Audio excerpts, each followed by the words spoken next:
Antibody word अगर आप पहली बार सुन रहे हैं तो शायद आपको ये नहीं पता होगा कि वो कितनी इंपॉर्टेंट हैं। एंटीबॉडीज हमारे शरीर को हार्मफुल पार्टिकल्स से बचाती हैं। एंटीबॉडीज प्रोटीन्स का एक रूप है और ये इम्यून सिस्टम यानी प्रतिरक्षा प्रणाली का महत्वपूर्ण हिस्सा है।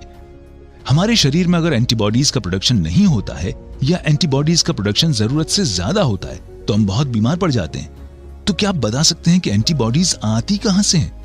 एंटीबॉडीज ब्लड स्ट्रीम में सर्कुलेट होती रहती हैं और ये शरीर के हर हिस्से में पाई जाती हैं। एंटीबॉडीज हार्मफुल एजेंट्स या एंटीजेंस को पहचान कर इन्हें बॉडी से हटाने के लिए केमिकल रिएक्शन को ट्रिगर करती हैं। एंटीजेंस अनडिजायर्ड सब्सटेंस होते हैं जो हमारे इम्यून सिस्टम को प्रभावित करते हैं। एंटीजेंस वायरसेस, फंजाई, बैक्टीरिया या नॉन लिविंग सब्सटेंसेस जैसे टॉक्सिक केमिकल्स और अनडिजायर्ड पार्टिकल्स हो सकते हैं। ये डस्ट, पोलन और एलर्जिक रिएक्शन ट्रिगर करने वाले फूड आइटम्स भी हो सकते हैं। एंटीजेंस की प्रेजेंस में इम्यून सिस्टम में एंटीबॉडीज का प्रोडक्शन होता है। क्या आप बता सकते हैं कि एंटीबॉडीज किस तरह की दिखती हैं?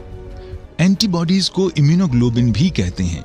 ये वाई शेप्ड प्रोटीन्स होती हैं जिसके 4 तरह के पॉलीपेप्टाइड्स होते हैं। इनमें से 2 एक जैसे लाइट चेन में और बचे हुए 2 एक जैसे हैवी चेन के रूप में पाए जाते हैं। यहाँ पे लाइट और हैवी का मतलब बड़े और छोटे से है। ये चारों पॉलीपेप्टाइड्स एक दूसरे से डाइसल्फाइड ब्रिजेस से कनेक्टेड होती हैं। डाइसल्फाइड ब्रिजेस एंटीजेंस को उनकी आर्म्स के जरिए एक दूसरे को कनेक्ट करते हैं। ये वो इंपॉर्टेंट पार्ट हैं जहां पे एंटीजेंस को अटैक किया जाता है।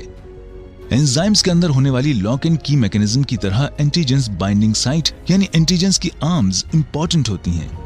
एंटीजन बाइंडिंग साइट में अगर एंटीजन के पार्ट्स फिट हो जाते हैं तो एंटीबॉडी को एंटीजेंस की प्रेजेंस का पता लग जाता है।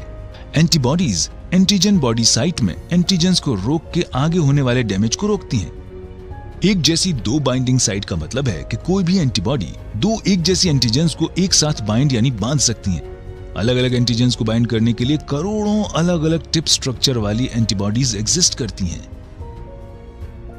एंटीबॉडीज की बड़ी मात्रा में वैरायटी होने के कारण इम्यून सिस्टम समान रूप से सभी एंटीजेंस की प्रेजेंस का पता लगा लेता है।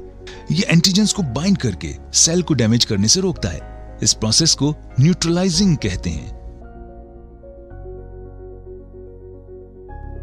मैमल्स में 5 तरह के इम्यूनोग्लोबिन आइसोटोप्स होते हैं। इनमें से प्रत्येक आइसोटोप अलग अलग तरह के हार्मफुल सब्सटेंसेस के लिए सीधे प्रतिरक्षा प्रक्रिया में सहायता करते हैं। एंटीबॉडीज लेबोरेटरी में तैयार की जाती है। क्यों और कैसे, इसके लिए ये वीडियो देखें। तो वाई शेप की एंटीबॉडीज हमें हार्मफुल एंटीजन से बचाती हैं। एंटीजन बाइंडिंग साइट्स के शेप का एक दूसरे से थोड़ा डिफरेंट होने के कारण सभी एंटीबॉडीज के शेप में भी थोड़ा थोड़ा अंतर होता है।